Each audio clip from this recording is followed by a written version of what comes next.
Noelvi Marte derailed his Rookie of the Year campaign before it ever got started, earning himself an 80-game suspension for PED abuse from Major League Baseball today. I'll unpack all of the ramifications on this live Aloha Friday edition of Locked On Reds. Let's go. You are Locked On Reds, your daily Cincinnati Reds podcast, part of the Locked On Podcast Network, your team every day. You are Locked On Reds. Thanks so much for making Locked On Reds your first listen of the day. We are your daily source for all things Cincinnati Reds. I'm Stephen Offenbaker, and I love baseball, and I love these Cincinnati Reds. And I have taken my love of the game, my love for these Cincinnati Reds, and I have turned it into information for you. Locked On Reds is part of the Locked On Podcast Network, your team every day. And on today's podcast, the news of the day, Noelvi Marte, the Reds candidate for Rookie of the Year, a player that the Reds were going to be counting on in this upcoming 2024 season to be a big part of what the offense does, what this team does, got himself an 80-game suspension, testing positive for PEDs. In addition to talking about Noelvi today, we're going to dive into Jonathan India making his spring debut today. One infielder out, one infielder in. Jonathan India making his debut at first base for the Reds. I think there's a little bit to read into that as well. We're going to be talking a little bit about Nick Lodolo, and we're going to revisit the 26th man conversation because there's another spot open on the roster. And I'm sure you've heard by now, Joseph Daniel Votto has signed with another team, and we're going to give a last nod to JDV and wish him well as he heads to Toronto. Before we get into any of that, I want to shout out the sponsor of today's podcast. Today's episode is brought to you in part by FanDuel. Make every moment more. New customers join today and you'll get $150 in bonus bets back if your first bet of $5 or more wins. Just visit FanDuel.com/lockedon to get started today. And where we're going to get started is with Noelvi Marte, folks. It is just you and I. Jeff is off in Dallas somewhere attending a wedding of one of his colleagues. So it's just going to be me and you on a very, very news-filled day. So I'm going to try and sprinkle in your comments and your questions here in the beginning. And then when we get more towards the end, it's just going to be me and you talking. But we're going to work our way through this. Let's talk about Noelvi Marte, 80-game suspension. Here's what that means. He's going to shut it down right now. The Reds are not going to be using him in any more spring training games. Once camp breaks, he is going to be able to go and work out at extended spring training in Arizona. That will be the extent of his baseball activities. He'll be out there. He can work out in Arizona while he serves this 80-game suspension. Once the 80-game suspension is complete, he will take a rehab assignment to one of the minor league teams to get himself game ready before an eventual return, we suppose, to Cincinnati. But it's not over there. Once he makes his way back to the majors, should the Reds do what we believe they're going to do, which is make the postseason, Noelvi Marte will be ineligible to participate in the 2024 postseason unless an arbiter finds during an arbitration that the substance that he tested positive for got into his system with him not knowing, that he didn't have any idea what was happening. He didn't do it on purpose. If they find that he's not at fault, that he wasn't negligent in having the substance, then they could reinstate him for a potential postseason. But odds are that Noelvi Marte will be ineligible for the postseason as well.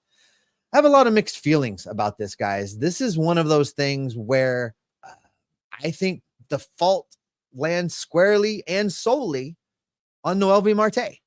Major League Baseball has a pretty clearly defined policy for performance-enhancing drugs. Players know what is going on. The teams put a lot of time into educating the players about these substances.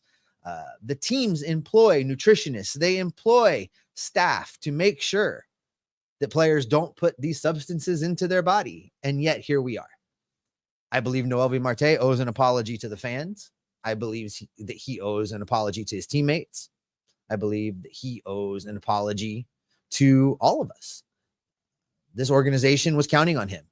And I have seen some of the comments out there, initial reactions, speculating whether or not the Reds knew that this was coming, and specifically citing the Jeimer Candelario signing as the Reds had some idea that this was coming. I do not believe that that is true. I did not hear any scuttlebutt from anybody that they knew that this was coming. I think that Noelvi Marte messed up.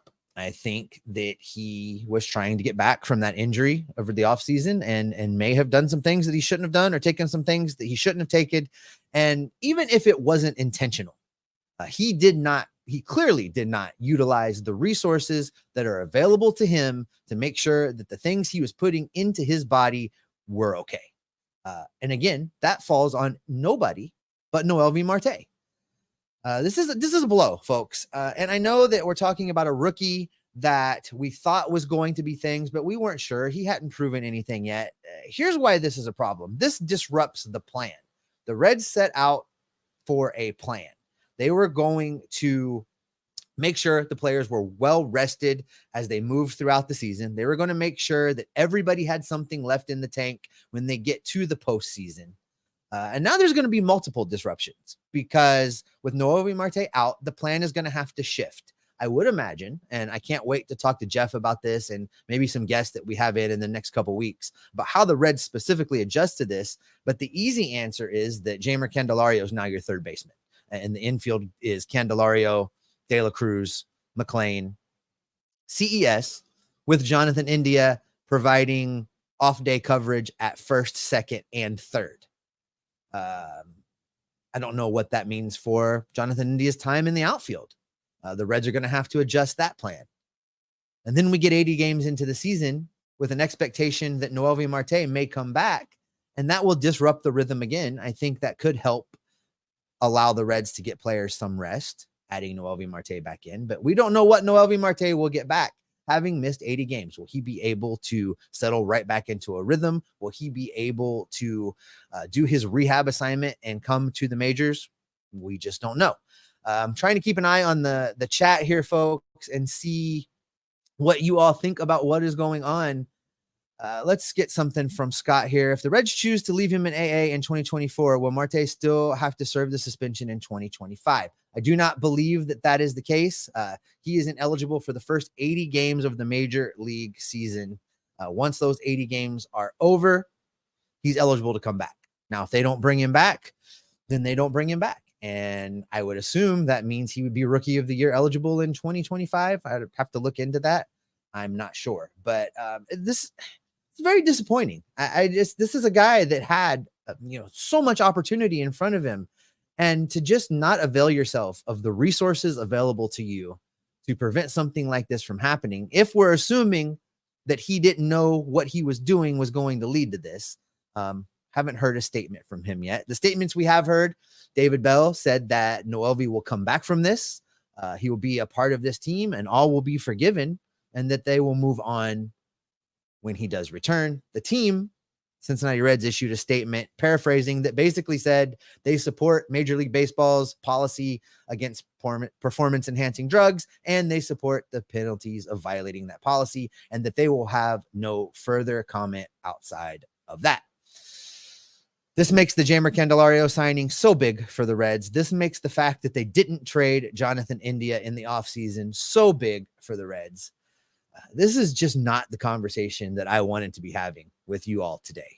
I feel like the wind is knocked out of my sails. It's fitting I have a sailboat shirt on today for this Aloha Live edition of the show, but I do feel that it just kind of tarnishes everything this week. I've been so excited, and at the end of the day, am I going to be wringing my hands? Do I feel like this means the Reds can't make the postseason now? No, it does not have that type of an impact, but it means other guys are going to have to step up a little bigger. We were counting on as I said, a 20 home run, 20 steal season from Noelvi Marte, potential Rookie of the Year season from Noelvi Marte.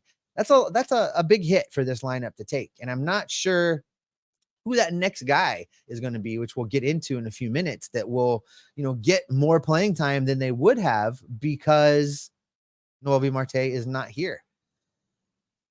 it's a lot to digest. It's a lot to process. I'm going to think about it a lot over the weekend. And when Jeff and I get back together next week, we'll decide just how much or how angry I am at Noelvi Marte, what this means for how I feel about him moving forward. I don't think that this means he's never going to be a valuable major league player or that there's going to be a cloud hanging over him, but it does make me question his judgment a little bit right now. It makes me question, the commitment that he had to being a professional. I know, and that's a harsh take. I don't know that take will still be my take on Monday, but just getting this news and processing this news today, I feel like that Noelvi really let the team down, really let us down for what we were looking for heading into 2024. All right, folks, we're going to move off of the Noelvi Marte talk. We'll get back to it when we start taking your questions and comments, I am sure. But as I mentioned, Noelvi Marte out now for the Reds, but coming in, Jonathan India will make his debut, or is making his debut right now. I think that game is just getting underway. Jonathan India will be playing first base for the Reds, making his spring debut. And we are going to talk a little bit about Jonathan India coming up next. But before I do that, I want to shout out one of the sponsors of today's episode. Today's episode is brought to you by Factor Meals. Get started on a healthier lifestyle, healthier eating with Factor so that you can get Factor's ready-to-eat meal delivery to take the stress out of your meal planning and keep yourself successful and set yourself up for success with your health and nutrition goals. You can skip the grocery stores, prep work, and cooking fatigue, and instead get chef-crafted, dietitian-approved meals delivered right to your door. With over 35 meals to choose from per week, including options for keto, calorie smart, vegan, plus veggie, and so much more. They have over 55 weekly add-ons as well. You're going to have a ton of nutritious and flavorful options to kickstart your health and nutrition goals. Forget frantic lunch preps and rushed dinners. Factor's 2-minute meals are your secret weapon in your nutrition journey. Fuel up fast with restaurant quality meals, all delivered right to your door. Factor now offers loads of snack options for breakfast, smoothies, juices, snacks, and much more to keep you going no matter what's on the schedule. Head to factormeals.com/LockedOnMLB50 and use the code LockedOnMLB50 to get 50% off your first order. That's code LockedOnMLB50 at factormeals.com/LockedOnMLB50 to get 50% off your first order. Locked On has launched the first ever national sports 24/7 streaming channel on YouTube. Locked On Sports Today is here for you 24/7, covering the top sports stories of the day with local experts like myself and Jeff, and our national shows that cover each and every league. Just go to Locked On Sports Today on YouTube and subscribe to the first ever national sports 24/7 streaming channel. Coming up next week on Locked On Reds, Jeff and I are going to dig into plenty of the news of the day, give him a chance to kind of weigh in on these things once he is back in town. We'll have a lot more to discuss about Noelvi Marte, a lot more about Jonathan India's debut, plus some of the other things we're going to get into a little bit later today. As I mentioned, Jonathan India is back, folks, and he's going to be playing first base. He is going to, that's not a surprise. This is something that David Bell said he was going to get some work there.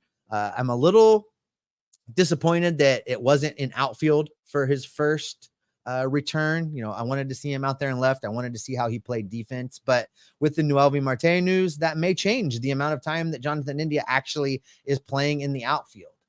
The real key for Jonathan India being back is not so much how he performs today or tomorrow or the next day. The real key is how he feels in between those games. With this plantar fasciitis, we're hearing from both medical experts and people associated with the team, as well as the beat writers out in Goodyear, that this is just going to be something that Jonathan India has to deal with as he moves through the season. It's not going to be something that goes away. It's going to be something he has to learn to live with. So the question with that is, Jonathan India plays today. How does he feel tomorrow? Can he walk around without a limp? Can he go to the complex and take batting practice without issue?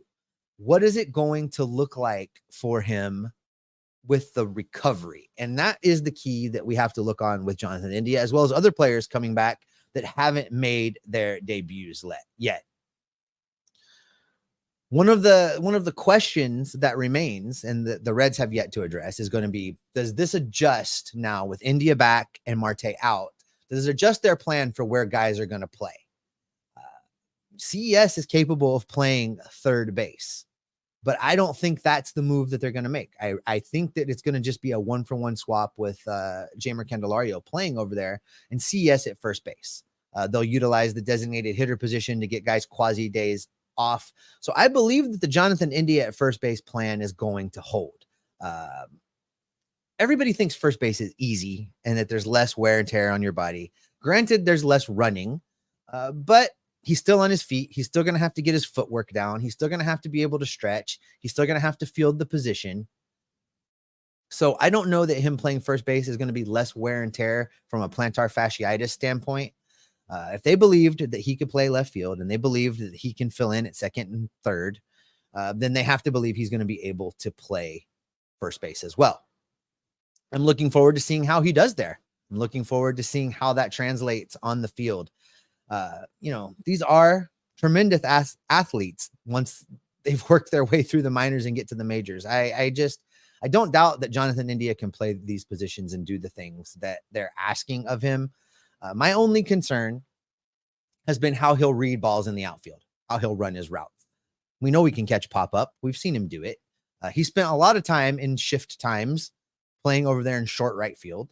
He can cover ground.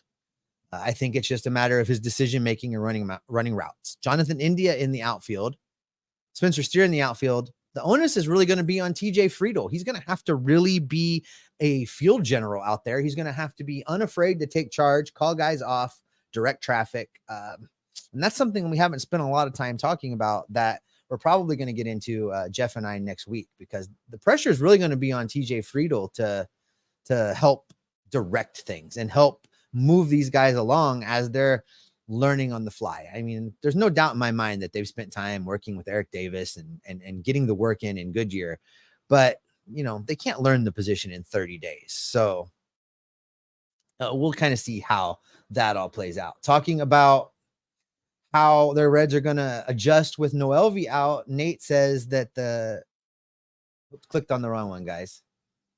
The Happy Hermit says that the Cubs didn't play Jeimer much at third. They didn't. But, the Reds have demonstrated that they are willing to play guys at their non-defensive strength to get guys into the lineup. So it wouldn't shock me if this is a 1-for-1 swap. We'll probably see CES there throughout the rest of the spring at third base, some reps there. We'll see Jeimer at third base. We'll see them both play reps at first base. Maybe I'm wrong. Maybe CES will prove to be the better of the two, and he'll get the lion's share of the reps at third base. This is kind of starting all over now. Most of what the Reds have told us that the plan is, I think, goes out the window. Jared says that Ellie can play third base as well. He can. I don't know that they'll do that. They were pretty certain that they wanted to say Ellie De La Cruz is our shortstop. We'll build the rest of the infield around him. I don't know if they'll move off of that, at least not this year. Third base may be the plan for Ellie next year, depending on what Edwin Arroyo does. Mr. E saying this helps with the log jam. So a lot of the old time baseball guys will tell you these things take care of themselves. We don't have to worry about it. It took care of itself, or Noelvi took care of it for him. Yeah, it's a little bit easier now. You're right, Mr. E. They aren't going to have to work as hard to get everybody that should be in the game into the game. Still very, very troubling. I'm still really, really bothered by this. In addition to Jonathan India making his debut this weekend, Nick Lodolo is scheduled to pitch in a game on Sunday. And much like we said with Jonathan India, the real test, the real key here for me is not so much how he looks while he's on the mound. We've been seeing him throw his bullpens in side sessions. His pitches look good. And obviously we want him to have success while he's in the game, while he's out there performing. But the real test, the real answer is going to be Monday. How does he feel on Monday? What does the recovery look like? Just a week ago, we heard from David Bell that the recovery wasn't there, that Nick Lodolo was feeling it. And an MRI later and some results, non-results directed at us from the team to the media I didn't hear anything that was a miraculous change to that. So I'm curious. I'm curious as to what Nick Lodolo is able to do. I'm curious as to how he looks arriving the next day at the complex. I want to see him walking. I want to see how he moves. I hope that we can't tell at all. That would be the best thing. No matter what his line score looks like on Sunday, if he comes strolling into the complex on Monday and doesn't have any lingering effects, I think that that's a win. And that's a move in the right direction. The Reds have said that Nick Lodolo will not be ready for opening day. Now, that doesn't mean that he's going to be delayed a long period of time. Jeff and I told you this last week. The Reds kind of seem to confirm this too, that they're not really going to need a number 5 starter till the second time through the rotation. That gives Nick Lodolo an extra week. So if he goes out on Sunday and doesn't suffer any setbacks and can continue to stretch himself out and get ready, I think that what will happen is the Reds will take an extra relief pitcher when they break camp and have 9 relievers for the first week of the season, and then send somebody down when they need that 5th starter the second time through the rotation. So I don't know that it's going to be very much of a miss that he's not ready to start. We could see a first 4 of Hunter Green, Andrew Abbott, Frankie Montas, Graham Ashcraft, then add Nick Lodolo to the mix. It'll be interesting to see how that bullpen plays out, because that's going to allow a 9th guy some time. Maybe that's going to help the Reds to make a decision. Isn't Lodolo projected to miss the first 2 weeks already? What I read was he was going to miss the first time through for sure. And then you get 10 days in before you actually need that 5th starter, right? So you get through the rotation 2 full times, counting the off day. What I read from the beat writers out there is that he could be ready for that first start needed by a 5th starter, which is the second time through the rotation. Mr. E asks, do we see Williamson making the team over Abbott? I do not see Williamson making the team over Abbott unless something drastically changes in the next couple weeks. I still feel like it's going to be hard for Williamson to not end up starting the season in AAA. Maybe he's the 9th guy. Maybe they stick him out in the bullpen and let him throw the first week of the season out of the bullpen. And then if Lodolo can't be back for that first start, then you make a decision. Either you start Williamson or you start Nick Martinez at that point, and you still have another guy in the bullpen that can give you multiple innings. Maybe that makes sense. But I just don't see that.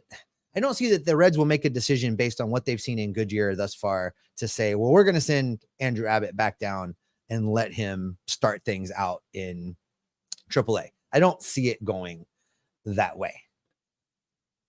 All right, guys, we are screaming through this. Now, with Noelvi Marte's suspension, it means that, well, there's another spot open on the 26-man roster, and the Reds are going to have some flexibility now to do things that we didn't think they were going to be able to do. And I think it's probably time to reopen the 26th-man conversation.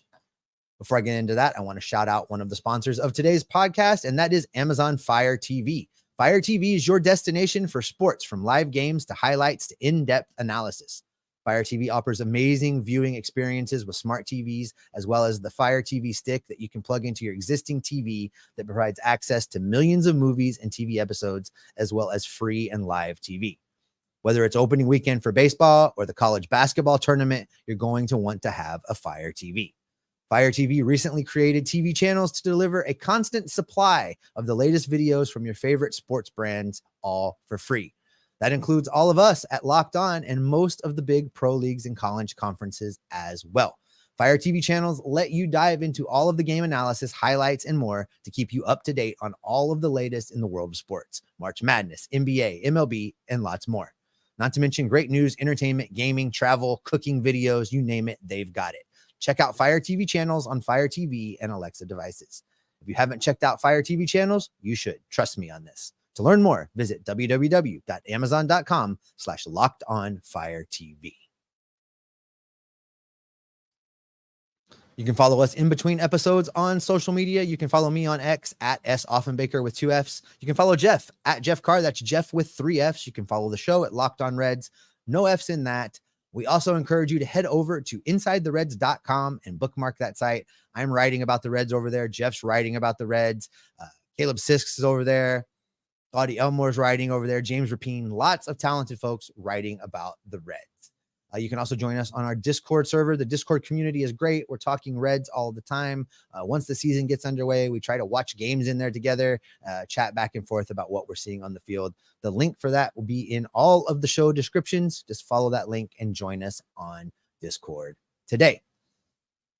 All right, we're going to have to revisit this 26-man conversation. I was split. What we heard from the team from the time that they decided to non-tender or to not pick up Joey Votto's option, suspiciously including Jose Barrero's name when they talked about the future of this team. Now, does Noelvi Marte being gone help Jose Barrero? Do they add Stuart Fairchild as the 25th man? Jeff told you last week that he thought Stuart Fairchild should get that 26th spot. So is Stuart Fairchild the 25th man, and then you keep Jose Barrero? Does this give some hope to Josh Harrison to be the 26th man?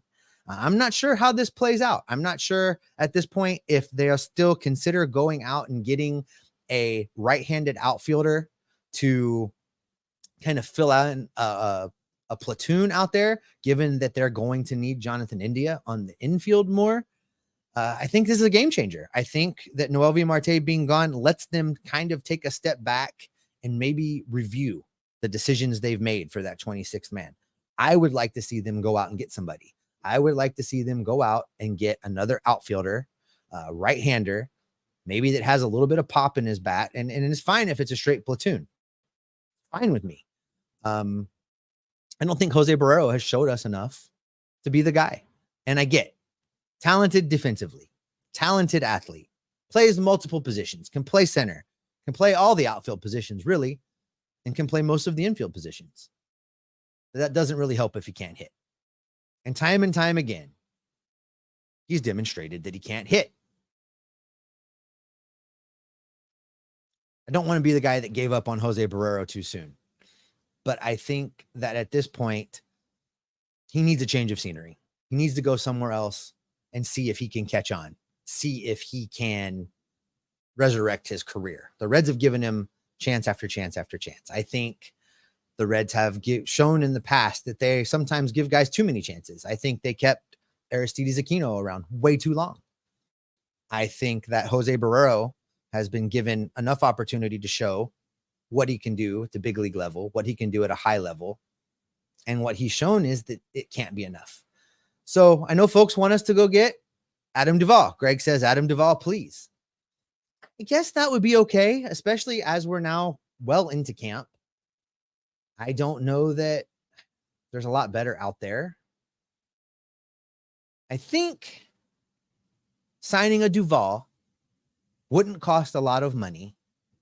And if it works out for the team, great. Can be a placeholder until someone like Blake Dunn shows that he's ready to come up and take significant playing time. Can be a placeholder until Noelvi Marte comes back in the second half of the season. And then you adjust things again and reevaluate, maybe make a trade. A lot of questions that we thought were answered that are no longer answered. I want to get to your guys' questions and comments, and I appreciate you guys all being here today. This is not the news. This is not the vibe that I wanted on this Aloha Friday edition of the show. I wanted to come and be super optimistic, happy with my sailboat shirt on, and that's been taken away from me. Before we get to your questions and comments, one last note. I'm sure we all saw the news today. Joey Votto was signed by the Toronto Blue Jays as a non-roster invitee to see if he can go up to Toronto and make that team. I have made no secret of how much I am a fan of Joseph Daniel Votto. I wish him nothing but success. I hope that he goes to camp starting tomorrow and knocks the cover off the ball and gives Toronto no choice but to be a member of the Toronto Blue Jays in 2024. It's going to hurt me to see him in another team's uniform. It's going to hurt me that he's not in Cincinnati. I understand all of the reasons why it has happened, and I understand the reasons the Reds have given for him not being here, and I understand Joey's reasons for not wanting to stay given certain confines of playing time. So I hope Joey goes. I hope he has tremendous success. Hope he gets all the way to the World Series. And then I hope that the Reds keep him from getting a ring. I hope the Reds win that ring instead. I know that's terrible, and I'll be really conflicted. And that's just my luck of how it'll end up. It'll be a Toronto-Cincinnati World Series.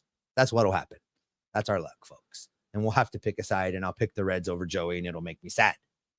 All right, that being said, I wish Joey tons of luck. Tomorrow, actually, is 19 days until opening day. So I find it fitting that his first day in camp this year will be with 19 days until opening day. I think that's great.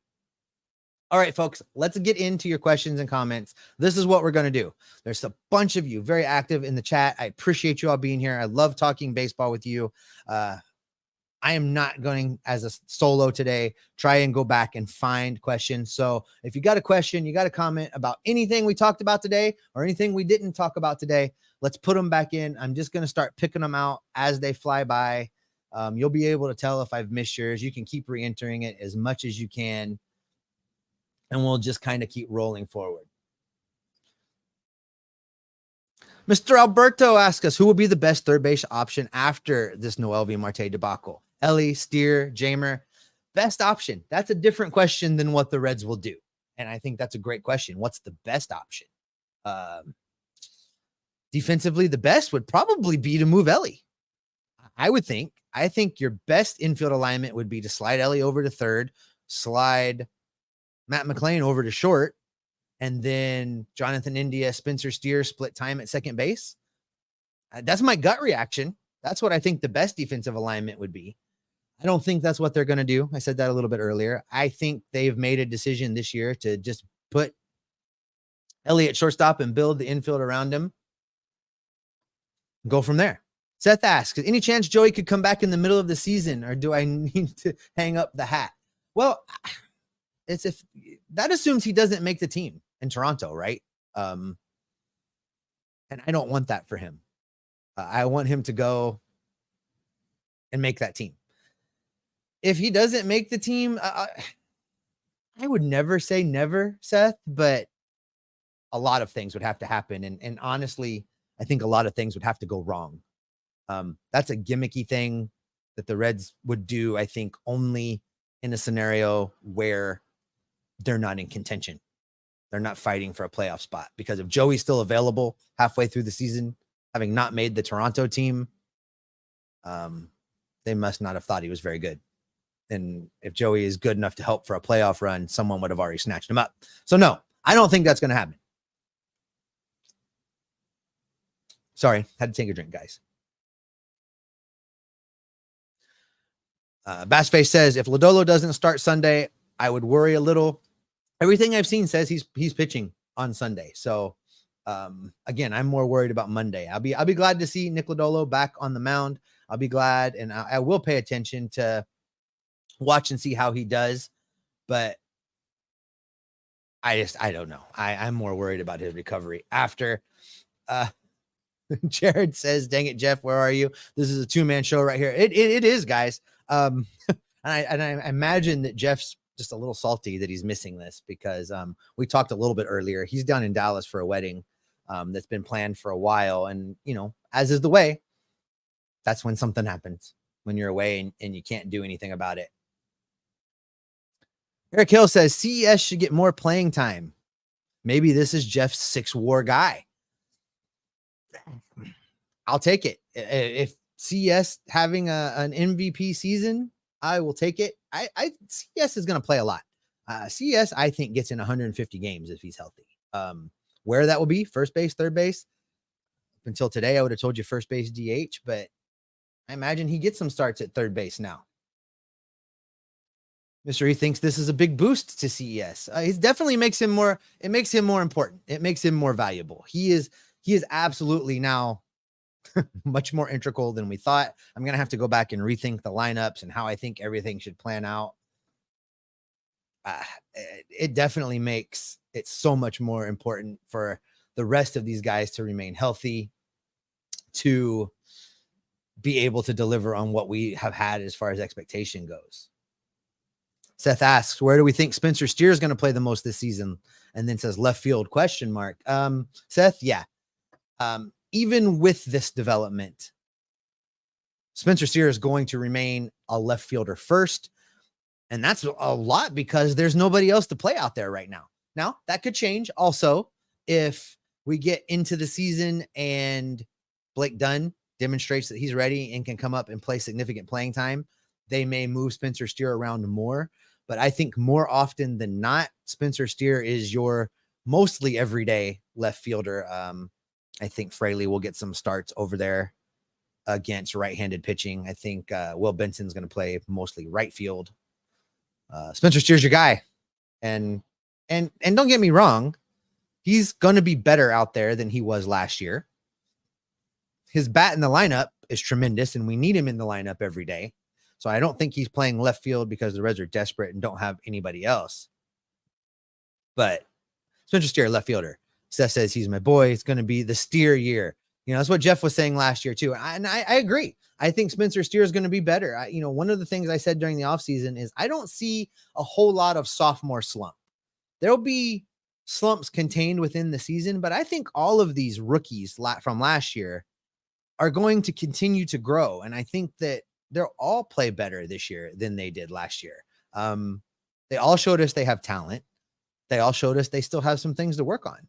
And I believe that most of them have gone out and worked on those things in the offseason and are going to come in ready and willing to play hard and ready to improve.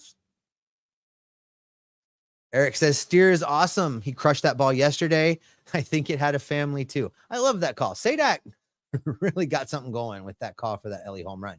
But yeah, I'm with you guys. Spencer Steer, I think that he got slighted last year in the Rookie of the Year competition. And that's not to say that I don't think it went the way that it should have as far as the votes go for ultimately who wins. But I think Spencer Steer deserved more recognition than he got. And I think the Reds as a whole this year coming up need to make a better effort of putting their guys out there. Jeff and I talked about this a little bit, where the Red social media team is going to have to really work at getting people out there to the public and to be known. And they do a great job. Don't get me wrong. I really like the work that the Red social media team does.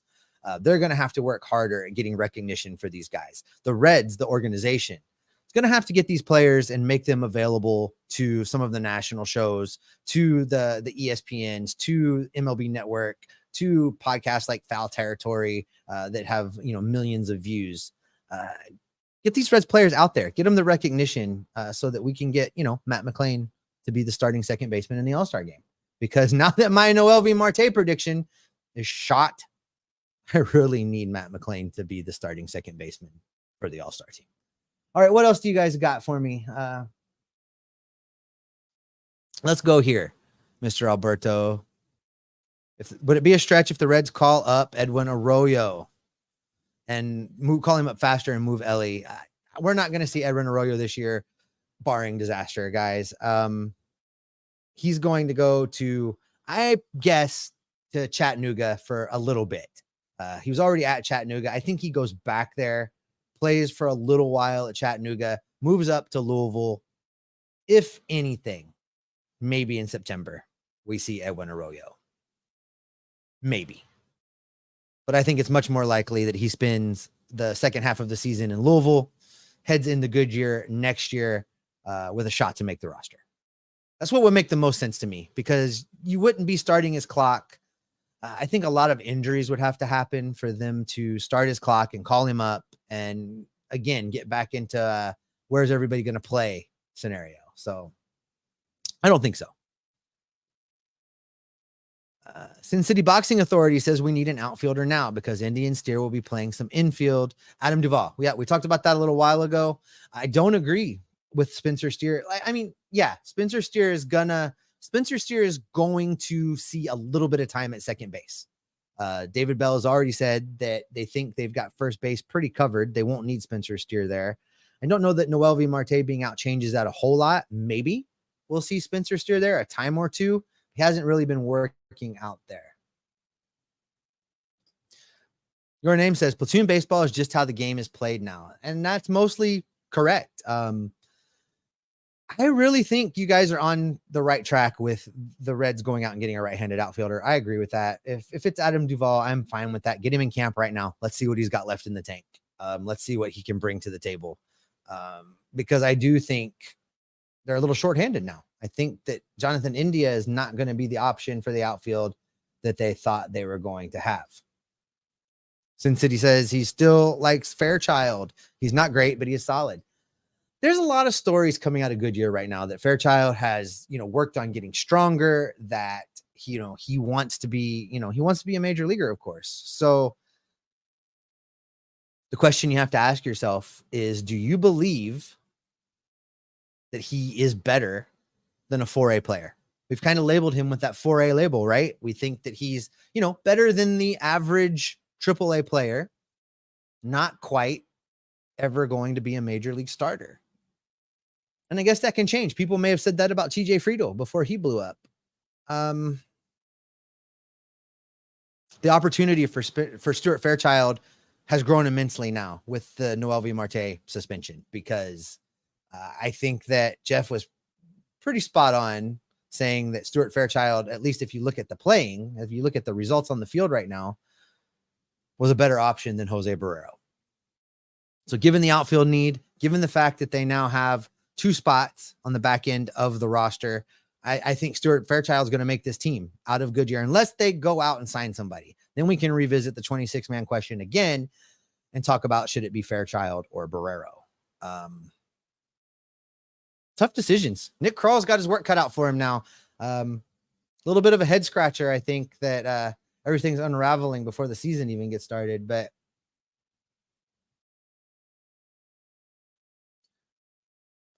will this give Mr. Alberto is asking if Noelvi Marte's suspension gives a last chance for Barrero to stick with the Reds. I don't think so. I think Barrero has shown us that Barrero is Barrero, and we know what he's bringing to the table, and there's better options in camp right now than what Jose Barrero brings. And that begs the question, if they don't put him as the 26th man and they do send him down, or they're going to have to actually put him on waivers, does somebody take him? Yeah. I think someone takes him and gives him a shot someplace else. And that would probably make the most sense for Barrero, because he's done the back and forth. He's done the spend time in AAA, try and come back. Spend time, try and come back. Maybe he needs a new organization with fresh eyes and a different approach to see if they can fix him. So for me, if I'm having to make the call right now, Jose Barrero would be put on waivers, probably be lost to another team. Stuart Fairchild is your 25th guy. And then that brings us to the 26th man, folks. So in the chat now, who does that make the 26th man? Do you keep Josh Harrison because he's somebody that you wouldn't really have a lot of heartburn about cutting later when Noelvi Marte is back, or if somebody else comes along that is better? Maybe that's the way to go. I saw a thing that in here that I can't put up based on some of the language, but Alex, I will paraphrase this in that you're saying the Reds messed up Barrero's development. It was all on them. Maybe so. He definitely was called up too soon. And for those of you that don't remember how that all went down, that was during the COVID year. They had Jose as one of the guys that was at Prasco Park on the B squad, the reserve squad, whatever they were calling that thing. The Reds were seemingly out of contention, so they called him up just to give him some time with the big league club and get a look at him. And then they got back into contention. So Jose was not good at all, clearly overmatched at the plate.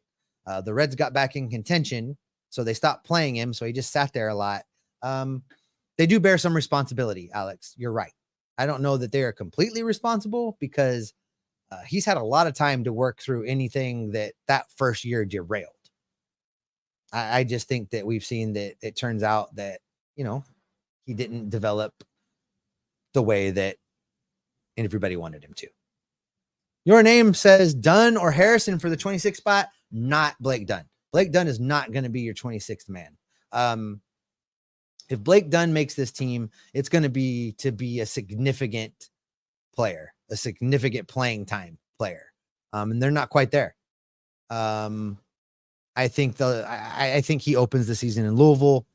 And if he continues to hit the way that he hit last year, he could be a viable part of this conversation. If there's an injury, a viable part of this conversation. If one of the outfielders or guys that they think are going to play outfield can't deliver, then Blake Dunn's your conversation. But when he comes up, it's going to be to have significant playing time.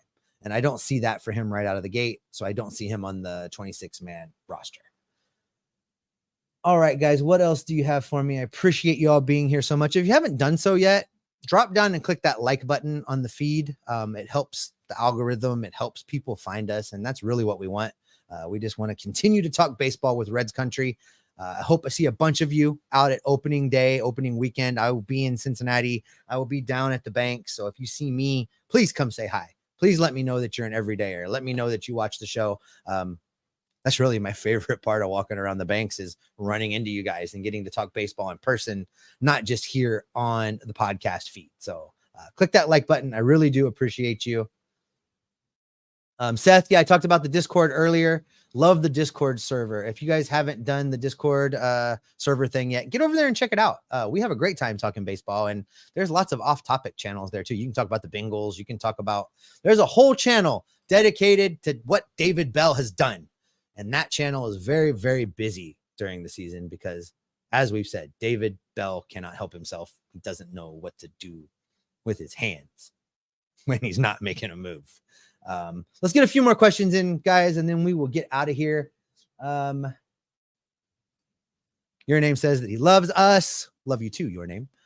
Says this is the best place to get Reds info right here. Thank you. That's what we're trying to do, guys. We're trying to gather it all up in one place and bring it to you in a fun and positive way as much as we can without being like ridiculously optimistic. But, we try to be optimistic and we're trying to bring you the best information possible. So we appreciate you all. Looks like we have kind of exhausted. Anybody got anything else for me before we get out of here? Because I love talking baseball with you. We'll end with this. Am I worried? Jessam asks, am I worried about Hunter Green at all? Not worried. Worried's not the right word. I'll be worried if during the 2024 season, he doesn't show us a decent amount of growth as a player. It will be disappointing if he doesn't. I will be concerned. I have high hopes for him adding the new pitches, high hopes for him being able to continue to develop towards being that ace that we all so much want him to be. It's a lot of expectation that we placed on that young man, a lot of pressure, because no matter how many times they tell you, I don't pay attention to the media, I don't read the press, I don't care about those kind of things. Yes, they do. They read it all. They hear it all. If they don't read it, somebody tells them about it. They know what's being said. And Hunter Green came up with a tremendous amount of expectation and tremendous amount of pressure. I think he's going to grow into the role. And I believe that these new pitches are going to be a difference maker in 2024. And on that note, I'm going to wrap it up, gang. I've been talking for 48 minutes nonstop. Thanks for sticking with me. I appreciate each and every one of you. Click that like button. Click that subscribe button if you haven't done so. Can't wait as we get closer and closer and closer to opening day. That's going to do it for this edition of Locked On Reds. Thanks for always making us your first listen every day. Everydayers coming up next week. Jeff will be back with me. We're going to rehash some of this stuff. I know Jeff is going to watch this episode and he will weigh in on his thoughts on the impacts of the Noelvi Marte suspension. We will have you covered to discuss both Jonathan India's debut this weekend, as well as Nick Lodolo's debut. We'll gather up all the information, what we can learn about how they look the next days We'll bring that all right back here to keep each and every one of you locked on Reds every single day. Appreciate you guys so much. I love these live shows. See you next time.